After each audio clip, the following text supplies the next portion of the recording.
Retrospectors, have you had enough of listening to ads like this? Well, did you know that supporters of the show at patreon.com/retrospectors get an ad-free feed? So you can listen to us wherever you're listening to us right now, but skip all the ads. Sign up now to skip the ads at patreon.com/retrospectors. If there's something weird in your neighbourhood, who are you going to call? Ghostbusters! It's June 8th, 1984, and another remarkable event is about to be uncovered by Arion, Rebecca, and Olly, the Retrospectors. Back in May 1983, comedy director Ivan Reitman, fresh off the success of Stripes, was pitching his follow-up film to Columbia Pictures, and the project was greenlit instantly with a $30 million budget without them even seeing a script. All Columbia knew was the principal cast list, a vague plot outline, and the title, Ghostbusters. The studio's only caveat was that the movie needed to be ready to be released just 13 months later, today in history in 1984. Yeah, and it was probably for the best that they didn't see that script, that early script, which had been written by Dan Aykroyd, who would obviously later star in the film. But it was originally called Ghost Mashers, which I feel like doesn't quite have the same impact. It had been planned as a project that would star himself, Eddie Murphy, and John Belushi. He was actually working on the script when he heard the news of Belushi's death. And the original draft was a lot darker and also wildly unworkable because it was set in the future and involved intergalactic travel. And once it had got that green light and Akroyd began talking it out with Reitman made it very clear that this movie would never get made unless the scope was drastically reduced.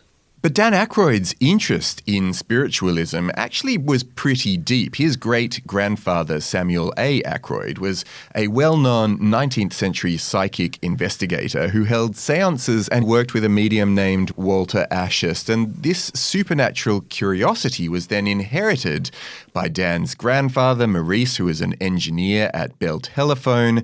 And he reportedly attempted to build a high-frequency crystal radio to communicate with spirits. And then Dan's father, Peter, preserved the family's ghost hunting legacy with a huge collection of books on the occult. And Bill Murray's great-grandfather was there ad-libbing sardonic comments from the side. Right. But so years later, then, Akroyd inherited all of this, and he actually came across an article on parapsychology in a journal from the American Society for Psychical Research, and that idea then sparked in him this kernel for what became Ghostbusters. As we say, it was very different at the beginning, but you know, it was based on this deep, long-lasting family concern. Although once the writing pool was expanded, once the film had been commissioned, Akroyd brought his family, the Reitmans all came, and Harold Ramis and his family all went to Martha's Vineyard for a vacation and had 2.5 weeks leading up to Independence Day to write the entire script of Ghostbusters between them, kind of round the clock, which actually I think must have contributed to the family entertainment vibes of the film because they had kids there. But one of the other inspirations at that time was apparently the ghost movies of the 1930s. Now, Rebecca, this sounds like your beat. They say... I like it. We're thinking of Abbott and Costello, Bing Crosby and Bob Hope, the Bowery Boys. Have you seen any of their ghost movies? I wasn't aware that 1930s ghost comedies was a thing. I'm not a huge fan of the 1930s ghost comedies, I have to say. But you're aware of that as a genre?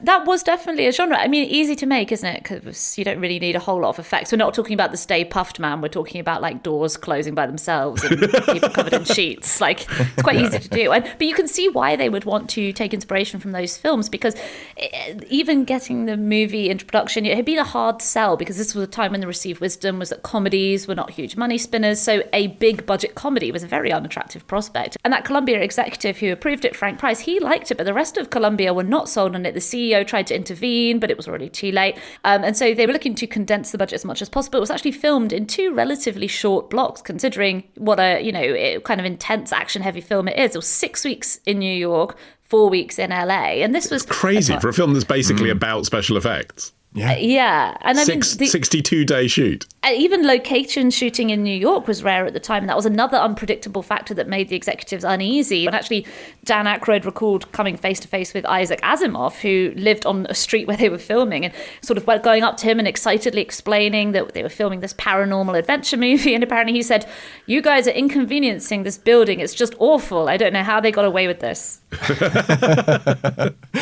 But anyway, it did have lots of special effects, which were really ambitious and innovative for the era. The effects team, which was led by Richard Edlund, had to try to create these convincing-looking supernatural entities and phenomena with the constraints of 1980s technology. And one notable challenge was what you mentioned earlier, Rebecca, the Stay Puft Marshmallow Man, this giant walking marshmallow creature that arrives at the end of the film.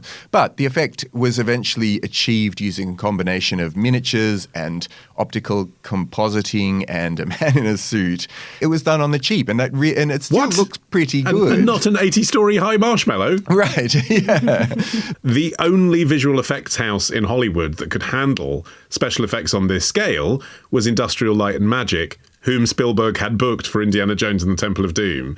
So Richard Edlund is a very experienced VFX guy. He'd done Star Wars, but he wasn't working for a company. He was a freelancer.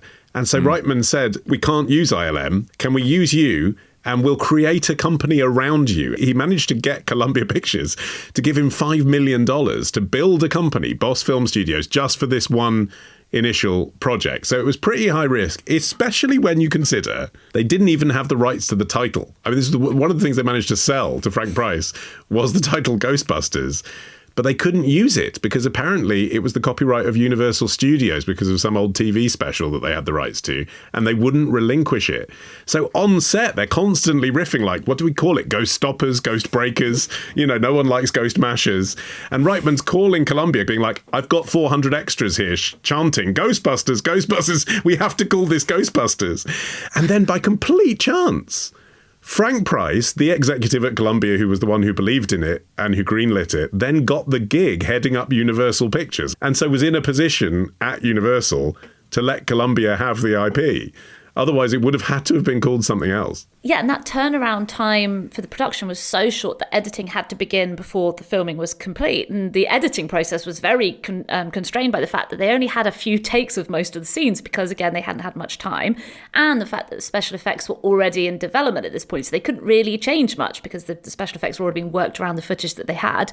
And the first full cut with none of the special effects added was completed 3 weeks after filming ended. And Reitman recalled that even this version was a smash with test audiences. He said, "When Dana opened up her fridge, we cut to a shot that said, 'Scene missing.' People went nuts." But I think that really speaks to the fact that it's the performances and the dialogue that made the movie such a hit. People didn't need to see the special effects. Obviously, they would later become a really memorable aspect of Ghostbusters, but even without it, people were enjoying themselves. In his review of the film, Roger Ebert talked about how it was a collision between two comic approaches that have rarely worked together very successfully. One, a special effects blockbuster, and two, a sly dialogue movie in which everybody talks to each other like smart graduate students who are in on the joke.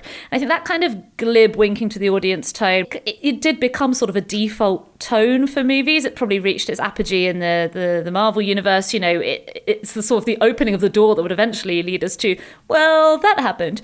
And I do feel like it's falling out of favour now from overuse. But at the time, it was something that was very novel and fresh because it was a splashy action movie, which is not typically a genre that has a lot of subtext or a lot of breaking the fourth wall, but it had lots of clever jokes. So it really was something for everyone to enjoy, even without those action scenes. And sex appeal in the form of Bill Murray. Like, he was a massive star on Saturday Night Live. Everywhere he went, especially in New York, because that's where SNL came from, people were so psyched to see him.